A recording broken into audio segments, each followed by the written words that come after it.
how important is association that you've seen for your clients or even for yourself? I mean, you've heard it. You become the average of the 5 people that you hang around with the most. And the thing about this is, it's not because of what those people are. It's because of what you become aware to. Break that down. It's not because of who those people are. Mm-hmm. It's because of what you've become aware to.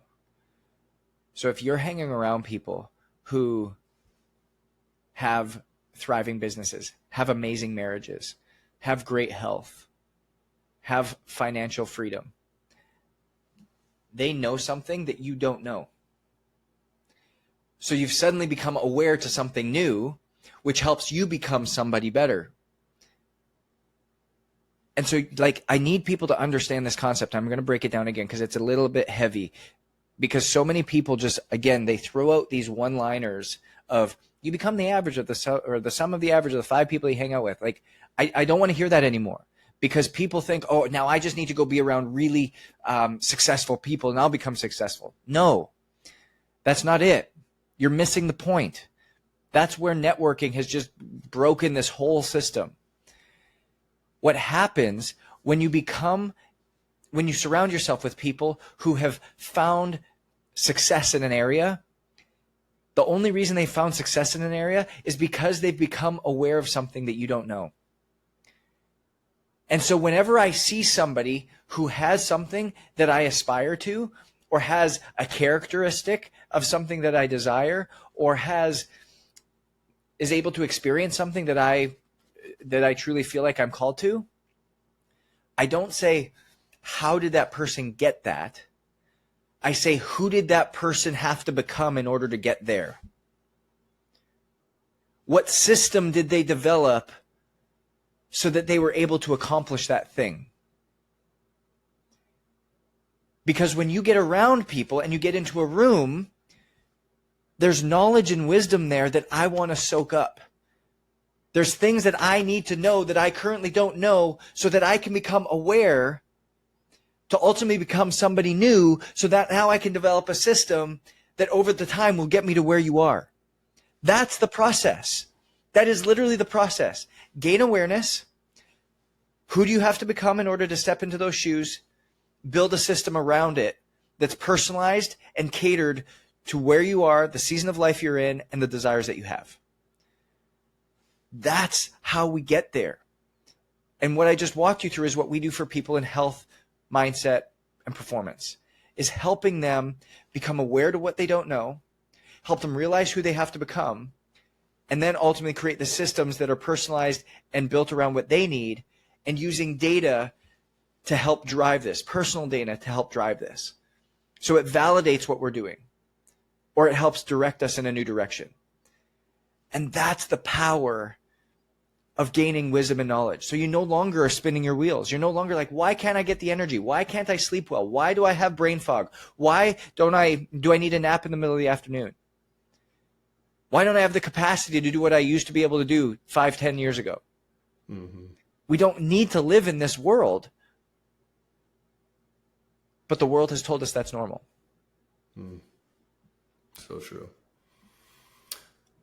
As we wrap up, you mentioned relationships a couple times. You said you were in a relationship, got married, ended up getting divorced, and now you got married again, correct? Yes. So as I mentioned earlier, there's a lot of things that we as entrepreneurs or aspiring entrepreneurs, we put to the side. Relationships is definitely one of them. It's been one for me. I'm like, well, I don't got time. I'm not interested right now. I'm just focused all in on my business, right? So mindset that I probably shouldn't have, and I'm working on it. But for someone that has seen the relationship, it didn't work, and then now you're like, no, I found the one, you got married again. 2 questions. One, there's a lot of people out there like, I've seen marriages not work, so I'm not even going to try. 2, what was that story? How'd you meet your now wife, and what's that journey been like? So I'll answer number 2 first. Again, remember, I come back to is God's going to put you in the exact place at the exact time, at the exact moment that you need to be. And I'll start with this: is stress is not a fruit of the spirit. So many people I see stressing over their business, stressing over their relationships. Stress is not a fruit of the Spirit. When you're acting in God's will, things happen with ease. It doesn't mean you don't take action. It just means you act in obedience. And so many of us are acting ahead of our skis, which is where stress comes from, which is why we get frustrated. And so for me, I had gotten divorced in June of 2015. And in July, I was hosting an NHL camp down in Naples. And my wife just happened to bought the house sight unseen. I'd never been to Naples, Florida before. I had never even been there. Just knew there was a hockey rink that was able to host us, that was near great golf courses, great beaches. The guys were happy about it. I was like, awesome. I hired a realtor. They bought the house. Had never seen it. Flew from Anaheim out there for the first time. And lo and behold, my neighbors were my wife's in-laws. And my wife was hosting a bachelorette party in July. And we met at the pool. So that's how that whole thing happened. She was in New York City. I was in Anaheim, opposite ends of the country. Couldn't have really gotten further apart. And we ended up meeting in Naples, Florida. That's amazing. And then did the long distance thing for a little while?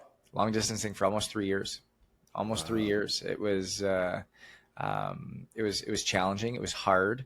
It was something that was really great for our relationship because remember I said at the beginning, communication is the hard work of leadership. Well, communication is also the hard work of relationships. And it caused us just to be excellent communicators with one another because that's all we had. And so for the first 2.5 years of our relationship, that was, I think, setting the primary foundation for how we were able to operate. Was there like a moment that you remember you're like, this is going to be my wife? Crazy part, 7 seconds after I met her. Really? Yeah, it was immediate. God said, there's your wife. And I jumped out, I said hello. And I just knew at that moment, like, this is it. And going back to like the patience part and the obedience part is, Elise said like she was not going to get married. She was not the marrying type. She was a career-driven woman. She was the executive vice president of Christian Louboutin. This is all she wanted to do was climb the corporate ladder, and she felt that if she got married, she'd have to give her identity away. And so she's like, this is not me. And if you want to hang around for 5+ years and let me figure out if this is something I want to do, then you let me know. And I just said, you let me know when you're ready, I'll be here. And lo and behold, about 5.5 years later, I proposed. And then a year after that, we got married.